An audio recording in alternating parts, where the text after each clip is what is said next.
먼 옛날의 사람들은 대체로 시간이란 덧없이 돌고 돌 뿐이라고 생각했습니다. 한 왕조를 세운 정복자들의 위협이나 특별하고 기이한 사건들을 나열한 연대기 또는 아주 일상적이고 사소한 것들을 그려모은 기록 파편을 제외하면 그들은 여러 특정한 시공간에서 벌어지는 사건들의 상호관계를 이해하고 기록하는 데에도 그다지 관심이 없었죠. 그리고 그나마 남겨진 기록들마저도 무관심, 전쟁, 열악한 보존 기술 때문에 대부분 닳고 부서지고 사라져버렸습니다. 고대에서는 매우 독특한 편인 직선적 시간과 유일신 사상 그리고 지독할 정도로 단단하고 굳센 선민의식으로 무장한 유대인들이 남긴 구약성서의 기록들 정도가 예외라고 할 수 있을까요? 오늘날의 그리스와 터키, 더 정확하게는 에게해를 중심으로 한 고대 동지 중의 세계의 일부 지역 역시 마찬가지였습니다. 크레타 섬을 중심으로 융성한 청동기 문명들이 기원전 12세기 바다민족들의 침공으로 멸절하고 이후 약 3세기에 걸쳐 이어진 암흑시대 동안 많은 과거의 흔적들은 파괴되었고 당대의 사건들은 거의 기록되지 않았죠. 특정한 사건들이 일리아스나 오디세이아처럼 웅장하고 숭고하며 영웅적인 서사시 형식으로 전해지긴 했지만 이 이야기들의 주인공들은 여전히 신과 영웅들과 초자연적인 힘들이었습니다. 변화는 기원전 8세기 즈음부터 시작되었습니다.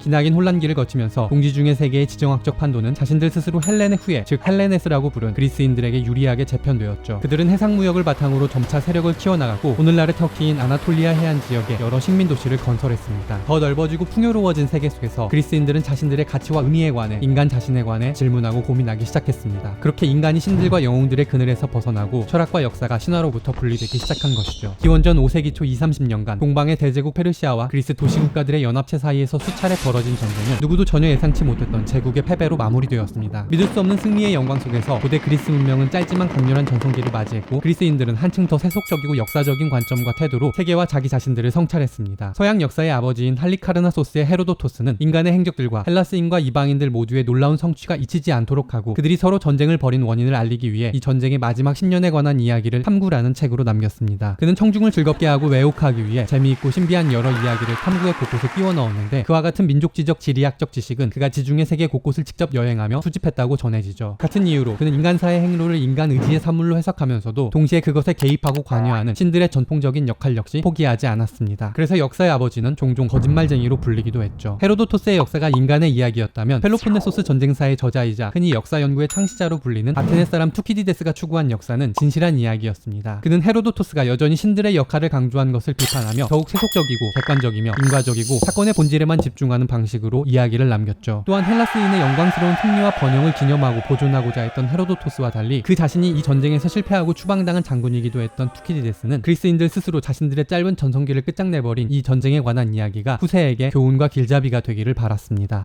비록 그리스와 페르시아와 이집트를 통일한 알렉산드로스가 오늘날의 북부 그리스 지역인 마케도니아 출신이었지만 그의 제국은 오리엔트적인 색채가 훨씬 짙었고 그의 사후 금세 사분오열하고 단명했습니다. 대신 오늘날 서양 역사의 뿌리 중 하나로 일컬어지는 고대 그리스 문명은 한때 이탈리아 중부의 작은 도시국가에 불과했던 로마로 계승되었습니다. 공화국 로마는 기원전 3세기 중반부터 약 120년간 이어진 포에니 전쟁을 계기로 급속하게 팽창해 사실상 지중해 전역은 물론 이전까지 미지와 야만의 땅으로 여겨졌던 피레네와 알프스 이북의 유럽 대륙과 브리튼 제도까지 지배력을 확장했습니다. 예상치도 못한 거대한 팽창 이후 로마가 직면한 문제 상황은 에게해 인근과 아무리 멀어봐야 시칠리아와 이탈리아 남부 정도의 영향력을 행사했던 그리스 사람들과는 차원이 전혀 달랐죠. 로마인들은 엄청나게 넓은 영토 안에 수없이 다양한 문명과 문화가 복잡하게 뒤섞인 제국을 조화롭고 안정적으로 통치하고 유지할 방법을 찾아야만 했습니다. 고대 로마 문명에 흔히 현실적이고 실용적이라는 수식어가 붙는 이유도 그러한 문제 상황에서 비롯되었는데 로마인들은 그들의 역사관에서도 같은 특징을 드러냈죠. 로마의 역사 저술가들 역시 그리스인들의 영향을 받아 대체로 정치 군사 엘리트 집단의 업적과 활동을 남기는 데 열중했지만 그들은 그리스인들이 중요하게 생각한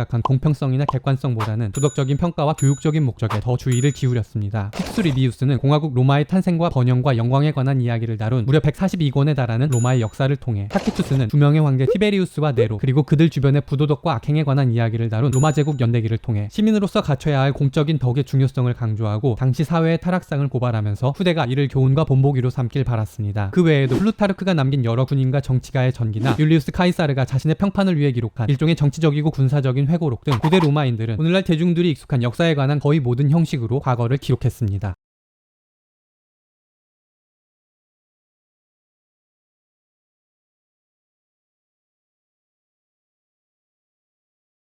4세기 로마 제국의 변방이자 동지 중에 연안의 미약한 민족 종교인 유대교의 이단에서 출발해 천덕꾸러기 취급을 벗어나지 못하던 한 신흥 종교가 마침내 황제의 공인을 얻어내고 심지어 약 반세기 만에 제국 국교로 채택되었습니다. 역사에서 중요하지 않거나 무의미한 시대는 없겠지만 크리스트교가 제국을 상대로 한 오랜 투쟁에서 승리하고 나아가 제국의 정신세계를 장악한 이 국면은 기원전 3세기의 사건들 이상으로 고대 로마인들의 세계인식은 물론 유럽 문명의 역사 전반에서 매우 중요한 전환점이었습니다. 사실 초대교회 시절의 크리스트교도들은 뚜렷한 역사관이나 역사의식 자체가 없었는데 그들은 승천한 예수가 곧 재림해 말세인 자신들의 시대를 끝내리라 믿었기 때문이죠. 그렇기에 중요한 것은 오직 미래일 뿐 과거는 지나가고 무의미한 것에 불과했습니다. 그러나 고대하던 종말은 계속 미뤄지고 국교화 이후 결코 무시할 수 없는 현실적인 문제들이 쌓여가자 크리스트교도들은 새로운 대응책과 전략을 마련해야 했습니다. 이제 신의 뜻과 그 지상 대리인 교회의 사역이 인간의 의지나 시민의 공적인 덕과 같은 세속적 가치들을 역사의 주인공 자리에서 밀어냈고 그러한 신의 뜻에 따라 종말을 향해 달려가는 이례적이고 단선적인 시간이 비슷한 것이 반복하고 순환하는 고대의 시간을 대신했으며 구약 성서에 기록된 유대인들의 역사를 일반화한 보편사가 제국을 구성하는 다양한 문화와 종족 집단들의 다채로운 역사 위에 군림해 전투적이고 헌신적인 선교와 개종 활동을 뒷받침하게 되었죠. 유세비우스의 교회사나 아우구스티누스의 신국에 잘 드러난 그처럼 이원론적이고 목적론적이며 보편 세계적인 역사관은 중세 천년은 물론 그 이후로도 오랫동안 서구 문명에 깊은 흔적을 남겼습니다. 중세의 역사서술은 대체로 연표나 연대기 형식으로 이루어졌는데 그것들은 한편에는 천지창조 이래의 보편사의 요약을 다른 한편에는 현실 세계에서 신의 뜻을 증명하는 더 최근의 구체적인 사건들을 나란히 기록했습니다. 물론 위대한 왕들과 주교들의 삶이나 중요한 전쟁과 전투, 미래를 예언하는 전조나 조짐으로 여겨진 천체관측과 천재기변 또는 기이한 동물들과 기형아의 출산에 관한 그리고 무은시나 낭만시 등의 형태로 전달되는 기록과 이야기들도 여전히 남아있었죠. 그러나 대체로 그 모든 기록과 이야기들의 주인공은 살아 숨쉬는 인간의 구체적인 삶이기보다는 신의 섭리에 대한 믿음과 신의 뜻과 의지를 대변하는 교회였습니다. 역사에서 인간적인 것들은 희미해지고 초자연적인 힘들이 다시금 그 중심에 우뚝 서게 된 거죠. 흔히들 중세의 모든 학문이 신학의 신해였다고 평가하지만 그 중에서도 역사는 지적 활동의 말단에 속했으며 심지어 사실상 학문 취급조차 받지 못했습니다. 중세의 대학들은 주로 의학, 법학, 신학, 철학을 가르치는 전문 분은고사하고 문법, 수사학, 논리학, 음악, 산술, 기하학, 천문학 등 이른바 사막사과를 다루는 자유과에서조차 역사를 과목으로 채택하지 않았죠. 역사적 기록과 보존은 단지 수도원에 은둔하는 수도사들이나 전문적이지 않고 편향된 궁정사가들 또는 아주 예외적인 개인들의 몫이었습니다. 이런 상황에서 역사서술에 관한 지적이고 방법론적인 수단을 마련하고 발전시키려는 구체적이고 전문적인 노력은 고사하고 기록의 정확성이나 사실성 같은 오늘날의 관점에서는 역사에서 가장 기본적인 사항들조차 무시되는 경우가 허다했죠. 물론 중세에도 중요한 역사 기록이나 서술로 이름을 남긴 사람들이 없지 않지만 교양 수준에서 알아야 할 만큼 중요한 사례도 딱히 없고요. 14세기 후반에 이르면 천년 중세의 세계관도 차츰 중요한 변화를 겪기 시작합니다. 무려 2세기에 걸친 십자군 원정의 대실패와 그 과정에서 유입된 이슬람 선진 문물의 파급력에서 시작해 신이 타락한 유럽에 내린 징벌로까지 여겨진 몽골 제국의 침공, 유럽 인구를 절반 가까이 감소시킨 흑사병, 이 모든 과정에서 로마 교회가 보여준 분열과 무능력, 그리고 이에 따른 세속군주들의 세력 신장에 이르기까지 이미 교회는 새로운 천년 이후 약 300년간 차츰 그 힘과 영향력을 이뤄온 터였죠. 인문주의의 전통과 명맥이 살아있고 상대적으로 독립적이고 자율적인 도시국가들이 서로 협력하고 경쟁하며 느슨한 연합체를 유지한 북부 이탈리아의 지식인들은 점점 한계를 드러내는 교회의 권위를 대신할 새로운 가치와 대안을 찾기 위해 먼 옛날 고대 그리스와 로마의 영광에 눈을 돌렸습니다. 그리고 그 결과 인간 또는 인간적인 것의 가치와 의미가 귀환하고 재생했죠. 이른바 르네상스라고 불리는 중세 말기 유럽의 문해부흥 운동의 바람은 역사 연구 분야에도 불어닥쳤습니다. 평생 고대 로마의 전통을 회복하는 것을 목표로 삼았던 페트라르카에서 역사의 인간적 차원에 주목하고 그것을 교훈 삼아 공화주의적 전통과 덕을 구현하고자 했던 마키아벨리에 이르기까지 14세기에서 16세기 사이의 이탈리아 인문학자들은 비록 크리스트교의 권위를 직접 공격하지는 않더라도 역사적 세계와 자연적 세계에서 신의 역할이나 종교적 목적론을 포기하고 새롭고 세속적인 역사 해석을 정립하는 과정에 크게 이바지했습니다. 방법론 분야로 시야를 넓혀보면 인문주의 문헌학자였던 로렌초 발라는 최초의 크리스트교도 로마 황제였던 콘스탄티누스가 제국 서반부의 종교적 정치적 권위를 당시의 로마 주교였던 교황 실베스테르 2세에게 넘긴다는 내용이 담긴 이른바 콘스탄티누스 기증장이 4세기에는 존재하지도 않았던 표현을 사용하는 등 여러 오류로 뒤범벅된 위조 덩어리라는 사실을 밝혀냈습니다. 그의 언어학적인 고증은 중세 내내 교황들이 자신들의 세속 권력을 정당화한 역사적 근거를 무너뜨렸고 안 그래도 날로 쇠락해가던 교회의 권위를 크게 뒤흔들었습니다.